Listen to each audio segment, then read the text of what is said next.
6:45. This is the Sri Lanka Broadcasting Corporation. The news edited by Danushka Madhavala, read by Soundi Tavam. The President to deliver a special statement today. The Deputy Managing Director of the IMF met the President. Sri Lanka enhances bilateral relations with Thailand. Fuel prices revised. Sri Lanka and China successfully concluded the 12th round of diplomatic consultations. In foreign news, the US House ready for crunch vote on debt ceiling deal. And in sports, Sevilla beat Roma on penalties to win Europa League. President Ranil Wickremesinghe is scheduled to deliver a special statement at 8 p.m. today. This will be aired over all radio and TV channels regarding the measures taken by the government over the past 9 months to revive the economy and Sri Lanka's future social, economic and political reform program, the Presidential Media Division said. A meeting between President Ranil Wickremesinghe and the Deputy Managing Director of the International Monetary Fund, Kenji Okamura, was held at the Presidential Secretariat yesterday. The discussion primarily focused on the progress of the IMF program between Sri Lanka and the IMF. Attention was also paid to the ongoing debt restructuring negotiations. Prime Minister Dinesh Gunawardena held extensive discussions with the Prime Minister of Thailand, General Prayut Chan-o-cha, on bilateral relations. The meeting took place at the Government House in Bangkok during the 3-day visit of Prime Minister Gunawardena to Thailand to attend the United Nations Vesak Day celebrations. The two premiers discussed strengthening of bilateral relations between the two countries and to strengthen trade and investment and religious ties. Sri Lanka and Thailand have a strong cultural and religious bond because of their shared Buddhist heritage.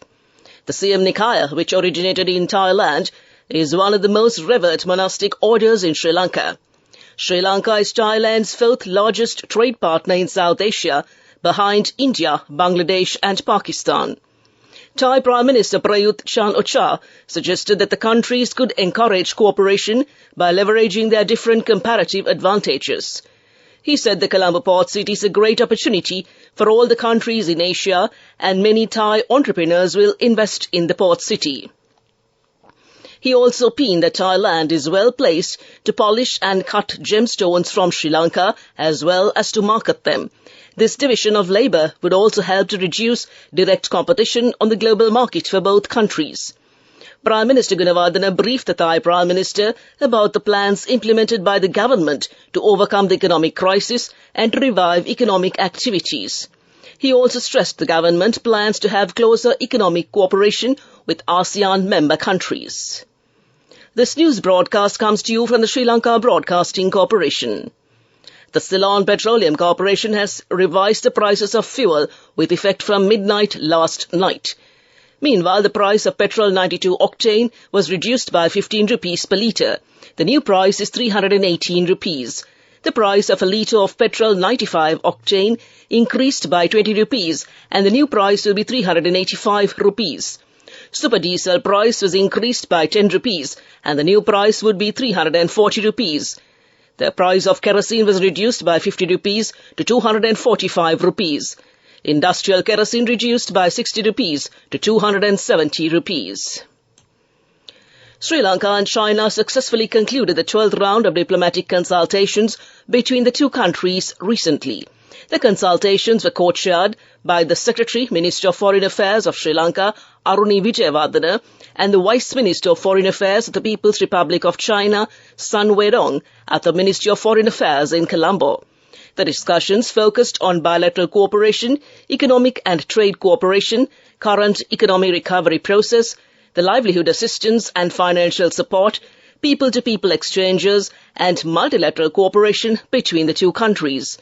Elaborating on the high levels of development in China leading to a new development paradigm, China's path to modernization, and successfully alleviating millions of Chinese citizens out of poverty in the past 4 decades, the visiting Vice Minister of China, Sun Weidong, stated that there is an opportunity for result-oriented cooperation with Sri Lanka.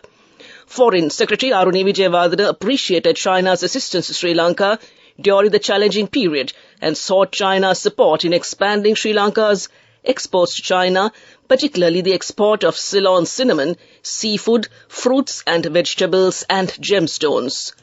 That concludes local news.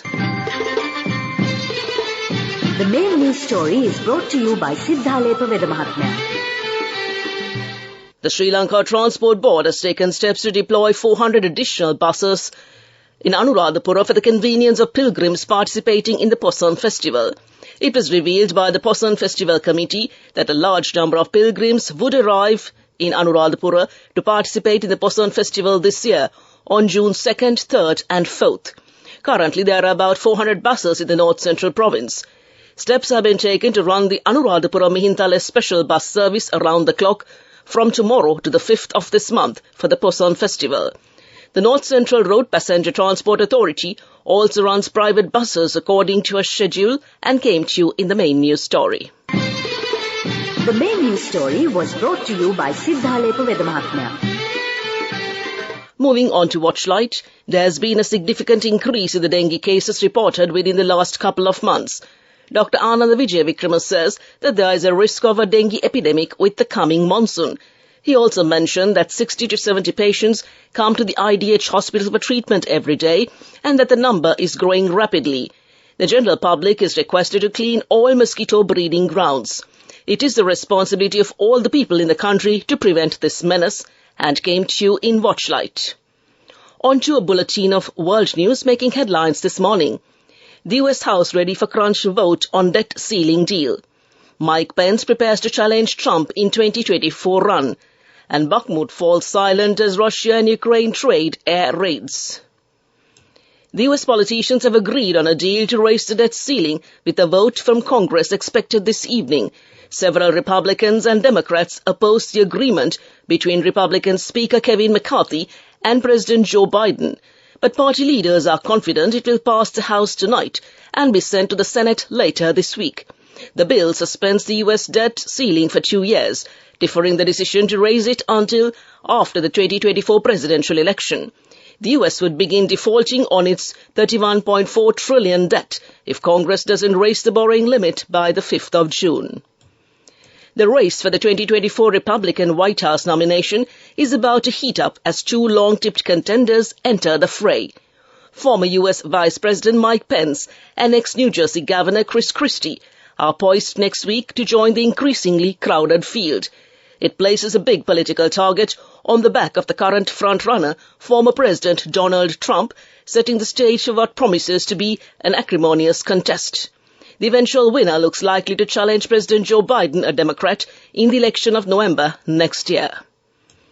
After 10 months of warfare, ground assaults have largely come to a halt and the guns have mostly fallen silent in the city of Bakhmut. Russian troops paused to rotate out the Wagner Group mercenaries who spearheaded the battle to capture the eastern Ukrainian city. Ukrainian forces paused a flanking maneuver that recently captured the high ground around Bakhmut to perform other military tasks. Only one combat clash was reported in the 66th week of the war on Saturday.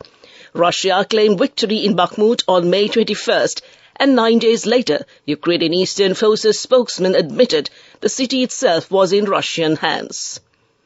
Back to the headlines of the world news. The US House ready for crunch vote on debt ceiling deal. Mike Pence prepares to challenge Trump in 2024 run.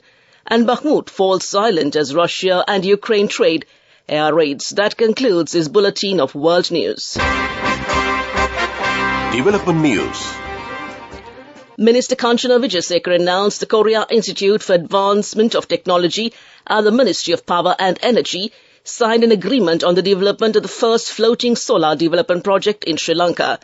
Taking to Twitter, the minister said that $5.2 million grant was extended by Kiat to the Sustainable Energy Authority to develop the two projects consisting of 1 megawatt each of floating solar. He further stated that the projects to be developed by the Korean engineering company will be developed on the Chandrika Vava in the Sabragama province and Kiri Iban Vava in the Uva province. Minister Kanchana Wijasekara added that the project is set to be completed by December 2024 and came to you in development news. And on to sports. Sevilla claimed a record-extending 7th Europa League title as they beat Roma on penalties at a raucous arena in Budapest. Gonzalo Montiel was all to score the winning penalty for Argentina in the World Cup final against France, repeated the trick for the Spanish side following a 1-1 draw with a retaken spot kick after Roger Ibanez and Gianluca Mancini had missed for Roma.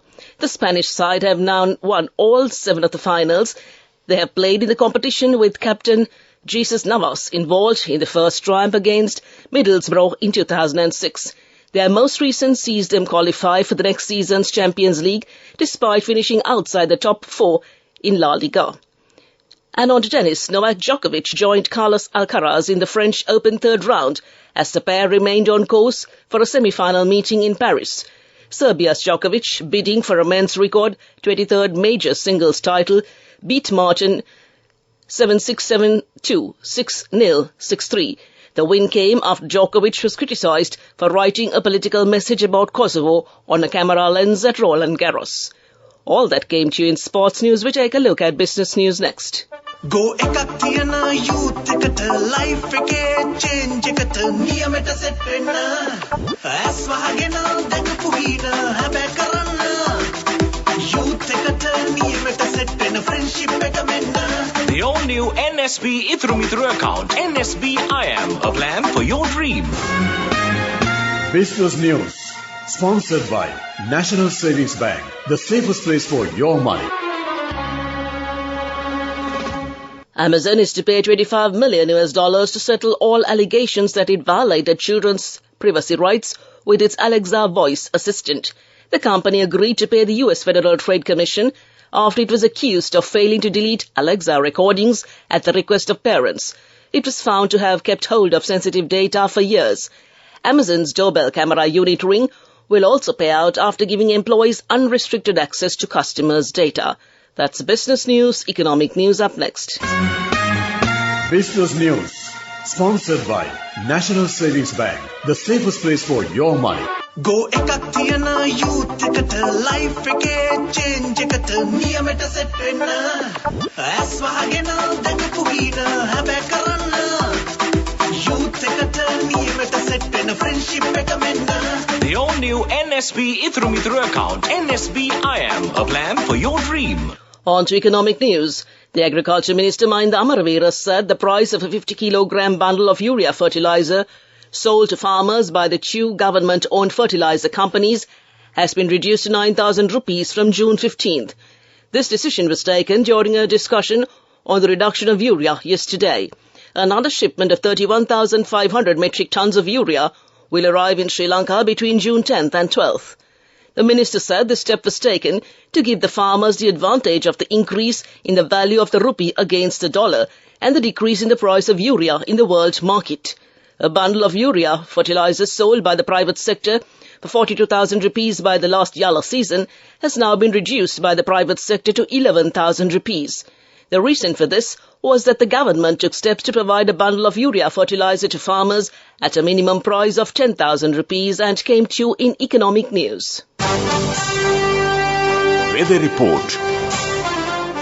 The Met Department forecast that showers or thundershowers will occur at times in the western, Sabragamo and southern provinces. Fairly heavy showers, about 50 millimeters, is likely at most places in the Galle, Matara and Kalutara districts. Several spells of showers will occur in the northwestern provinces. Showers or thundershowers will occur in the central, Uva and eastern provinces during the evening or night. To conclude this bulletin of news, a recap of the headlines. The President to deliver a special statement today. The Deputy Managing Director of the IMF met the President. Sri Lanka enhances bilateral relations with Thailand. Fuel prices revised. Sri Lanka and China successfully concluded the 12th round of diplomatic consultations. The US House ready for crunch vote on debt ceiling deal. And Sevilla beat Roma on penalties to win Europa League. With that, we conclude this morning's news broadcast.